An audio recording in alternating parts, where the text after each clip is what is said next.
40 for Rateable Crest Titans.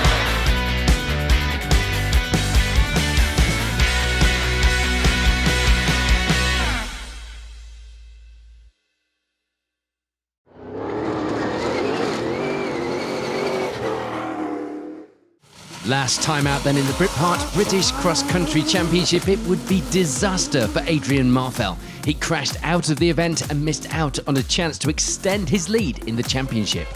That left things to Justin Birchall to be able to take the victory that he'd missed out on from the opening round. 2 rounds, 2 winners so far in what is proving to be, as always, an exciting off-road championship. Round 3 of the series heads to Wales and to the infamous Sweet Lamb Rally Complex.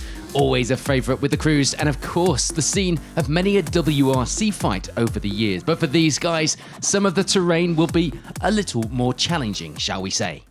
On to the first runs of the day then, and it would be the lead for Justin Birchall and Johnny Cunha. They open up a small advantage after 3 runs. No Adrian Marfell here this weekend due to that accident last time out though, so both Birchall and we are robbed of that fight. Second place at this stage will belong to Rick Mann and Becca Clarkson. This is the first time out in the car together for the pair after the usual co-driver wife Sandra injured her back on a heavy landing at the Goodwood Festival of Speed. Things going well at this stage, the pair settling in smoothly. With some strong results under their belts already this season, it would be more of the same for Mark Jacks and Adam Nicholson to start this weekend. Starting with 3rd, they'd surely be happy to end the event there as well, but there were plenty more runs, plenty more stage miles here in Sweet Lamb between then and now to get through. Fresh off the back of a podium in Scotland and brimming with confidence, it will be a 4th place start for Phil Bayliss and Lance Murphin here at Sweet Lamb. They take a couple of runs to get settled in, ending the morning with the lead in Class 9.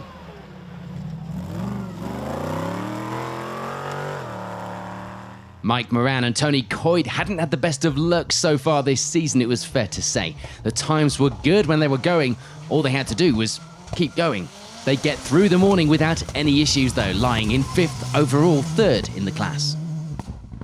And it would be the lead in Class 5 for Ian Gregg and Adam Evans. They were going well. The mix of conditions on the course meant that everyone was pretty evenly matched here, and it was allowing them to climb their way up the leaderboard. For Martin and Aston Cox, it would be 7th. A good start to the event for the pair. The times getting quicker run by run as well.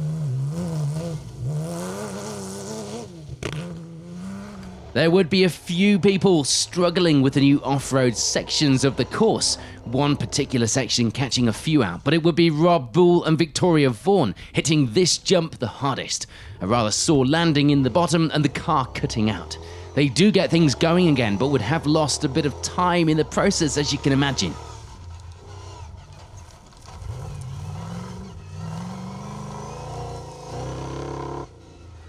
For Ryan and Darren Cook, though, it would be 9th place to end the morning. The times were coming down from their first run, and they could start to try and push their way up the leaderboard as the event went on. We round out the top 10 at the end of 3 runs with Toby Jefferson, just 11 seconds back from Cook at this stage. The fight well and truly on. There'd be a bit of early attrition though. We lose Andy DiGiulio and Paul Foley when they go off the road only a short way into the very first run of the day. If these guys didn't have bad luck, well, they might not have any luck at all, or so the saying goes.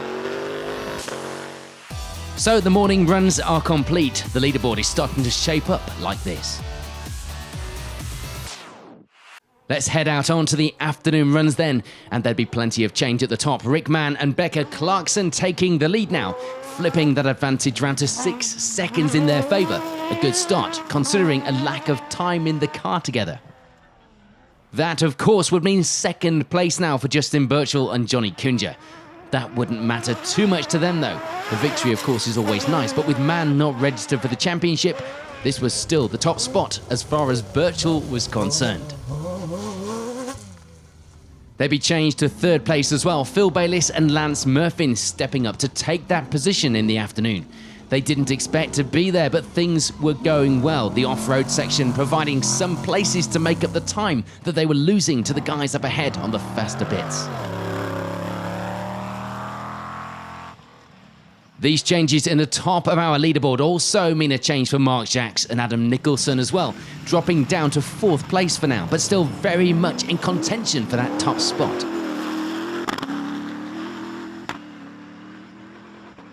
Things were still going well, meanwhile, for Ian Gregg and Adam Evans. They continued to lead the way in Class 5 as well as lying 5th place overall. And there'd be no problems to report for Mike Moran and Tony Coyd. They reached the end of the day with 6th place. They were clearly trying in places on the course, but they would be happy just to get to the end of the day, ready to take on day 2 of the competition.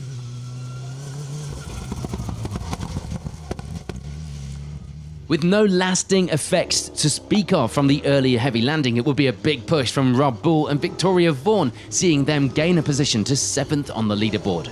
The gap to Moran at just less than a minute now. For Richard Wynne Williams and Matthew Love, it would be 8th. They'd lost a little time on the 3rd run of the morning, but were starting to climb back up the results now.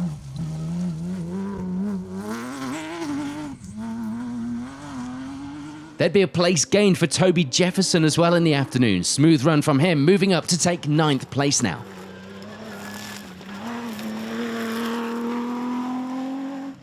And rounding out our top 10 would be Jason Rowlands, 2nd in Class 5 for him as well, and closing in on Jefferson on the overall times going into day 2.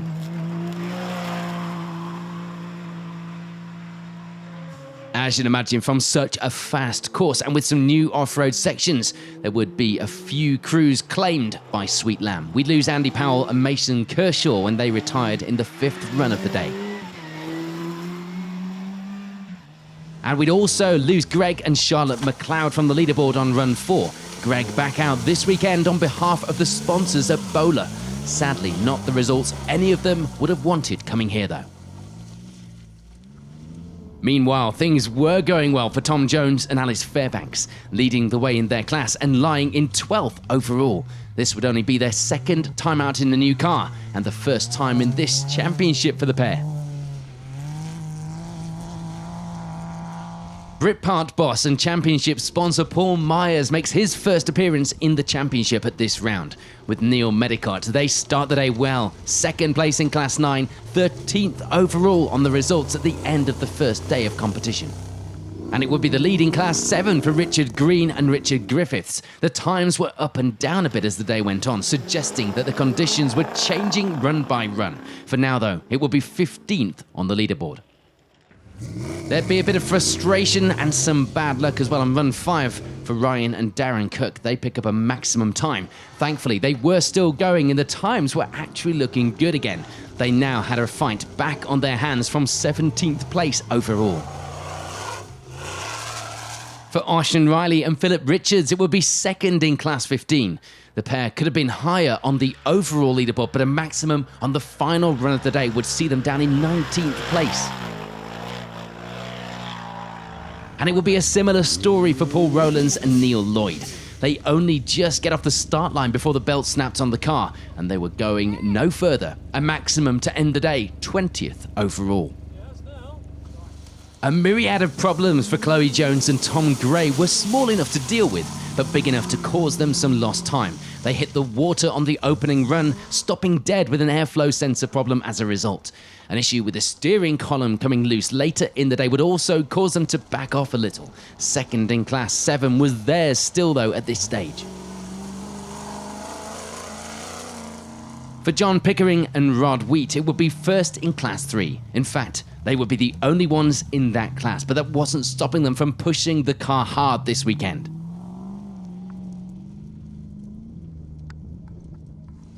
There'd be problems though for Michael Wilson and Reese Matheson. They roll the car on run 4, putting it on its side on one of the hairpins. They do get things going again, but would have a maximum for that run, of course. And there's also frustration for Tom Harris and Ryan Mansfield. These cars will be struggling a little with the rougher sections of the course. Their event, though, would come to an end before the end of the day. So an intriguing and attrition-filled day one complete. Plenty of fights throughout the leaderboard. After run 7, the results are shaping up like this.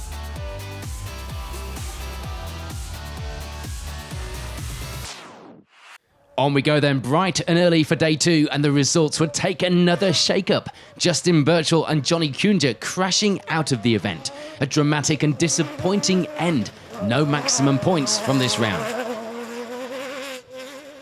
So that means no change at the top for Rick Mann and Becca Clarkson, who continue to lead the way now with a significant lead. In terms of the championship though, all of this drama would mean Mark Jacks and Adam Nicholson are now in line for maximum points here at round 3. They lie second in the event at this stage, and with Mann not registered, it was looking good for a strong haul of points.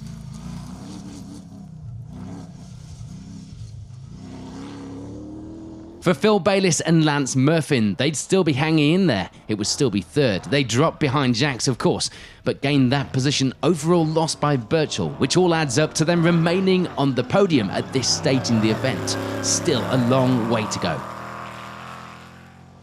For Ian Gregg and Adam Evans, just like everyone else, it would be a place gained. They move up to take 4th at this stage, just over a minute off the podium positions. It might not be likely that they gain a place overall, but it certainly wasn't inconceivable given what we'd seen so far this weekend. Mike Moran and Tony Coyd will be happy just to feature in the results at this stage in the event, having not made it this far on previous rounds this season. They were going well too, 5th place overall for the pair, 2nd in the class. Things were also still going well for Rob Bull and Victoria Vaughan, 2nd in Class 10 up to 6th place overall. And day 2 would see a one-day entry from Gordon Monaghan in that RS 200. Having not competed on day 1, he wasn't featuring at the top of the leaderboard, but times on day 2 would have seen him lying in 7th place overall. So with Monaghan not actually lying in 7th, that position would be free for Richard Wynne-Williams and Matthew Lowe. They end the morning with that position and 3rd in Class 8 with it.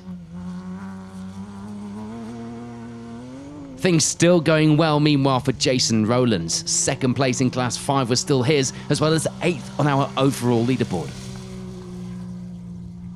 The times for Tom Jones and Alice Fairbanks were looking good, especially for their limited time in the car.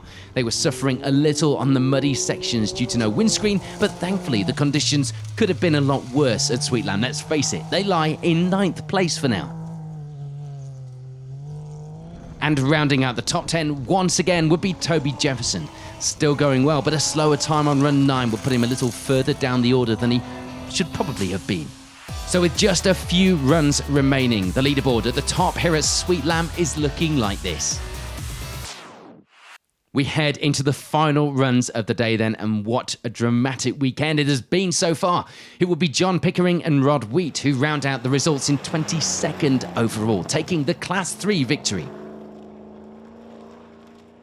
For Michael Wilson and Reese Matheson, it would be 21st, the pair taking 1st in Class 1 as well. This will be their first taste of motorsport for Reese, and it's safe to say he is now hooked. The problems wouldn't be over on day 2 though for Chloe Jones and Tom Gray. They have a small spin on one of the morning's runs, but worse was to come when the rear prop shaft would go bang, ending their event on the final run of the day. It doesn't get much more frustrating than that. They still qualify as a finisher though, 20th overall, 2nd in Class 7, and certainly ruining what would have been. This weekend had been mixed, it's fair to say, for Paul Rowlands and Neil Lloyd. The times were good though when things were going right, but a few small issues meant that the Par Home sponsored crew would end the event with 19th overall, 3rd in the class.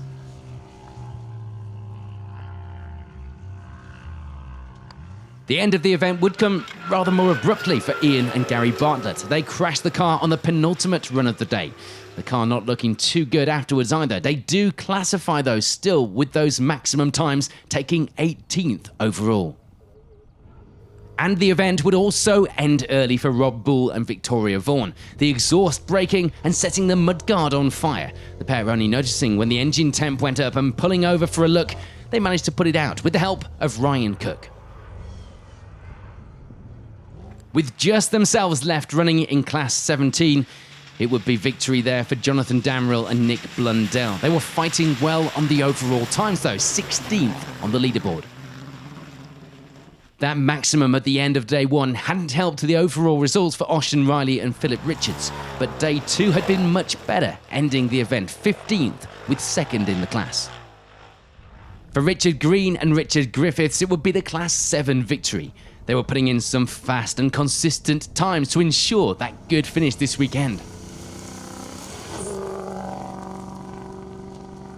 And a puncture for Ryan and Darren Cook wasn't going to be helping any comeback up the leaderboard.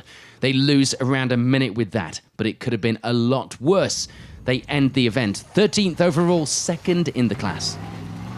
This weekend had gone pretty smoothly for Phil Ibbotson and Karina James. Although they did report a bit of a moment at high speed on day one, they of course get away with everything and reach the end of the event 12th overall in the 6R4. A maximum at the end of the opening day would be what put Aston and Martin Cox down the order, costing them a much better position than they take away at the end of the day. They do manage to take 11th place though this weekend. For Gordon Monaghan, the times were still looking good, and in fact, looking at them, he was improving. By the end of the event, in fact, his times would have seen the RS200 driver third place overall. No loss of pace then, after some time out of the car. We go on to our top 10 then, and what a top 10 it had become. 10th place overall for championship sponsor Paul Myers and Neil Medicott. A great end to the event, second in Class 9 as well. Tom Jones and Alice Fairbanks would be more than happy with their result this weekend. Winners of the trophy class, as well as putting the car in 9th on the leaderboard.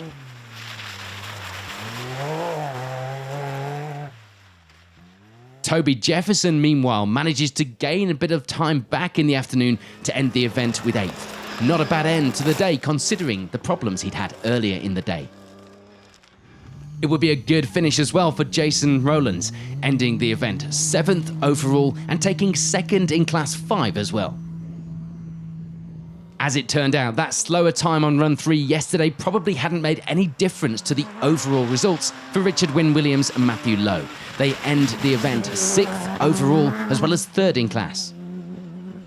Celebrations in the car, no doubt, for Mike Moran and Tony Coyd as they cross the finish line. As well as a finish, the pair also bagged themselves a 5th place overall finish, as well as 2nd in the class.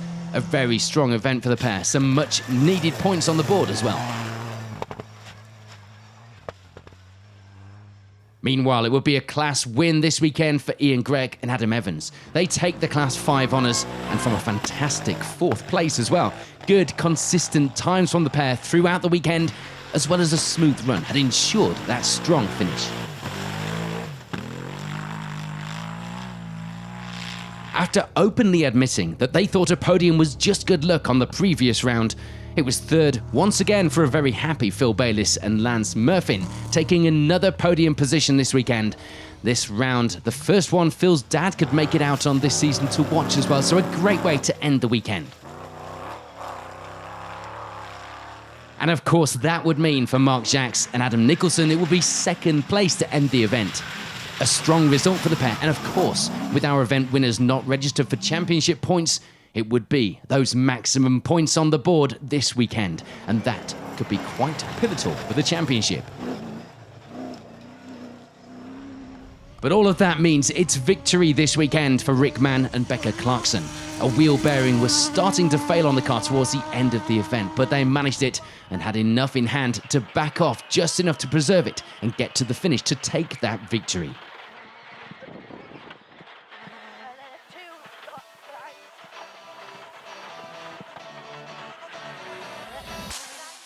So confirmation then of the results here at a pretty dramatic and extremely eventful round 3 of the Britpart British Cross Country Championship. Those maximum points for Jacks here this weekend. Yeah, it's the first time we've been in the car for 9 months. We had a little bit of a mishap in France last year and took the whole back of the car off, and it's been a slow rebuild. We're at Goodwood last weekend, a quick turnaround for here. It's been great racing, absolutely top-notch venue. Really shame about Sandy and Justin. Having a good ding-dong with Justin yesterday. Today's been a bit different. The course really changed overnight. I don't know what it was, but it got so rough out there. And then we've had a back wheel bearing go, so last 3 laps, every left-hand corner it was squealing and grating and half expecting the wheel to fall off. So it was a matter of getting to the finish. But absolutely top-notch organisation. Really enjoyed the racing. Good weekend, great weekend to be fair. Car's been impeccable. I don't think we've put a spanner on it all weekend. Not had any punches. Course has been fantastic. The guys have done such a good job setting up the course. Jonathan and his brothers put the extra road in, which has made it interesting for everybody. So yeah, it was really good. So yeah, all in all, great weekend to be fair. Scrapping between me and Phil Bayliss for where we're scrapping for third and then for second and now for first in the championship. So yeah, it's been really good. You know, really enjoyed it. Yeah, I thought Scotland was a bit of a fluke, but then we come here and done the same again. Been quite a good weekend, quite hassle-free. Last run, broke a front shaft and did half of it in two-wheel drive, which was a bit scary, getting into the mud hole. But no, we finished. Good result. Can't complain one bit.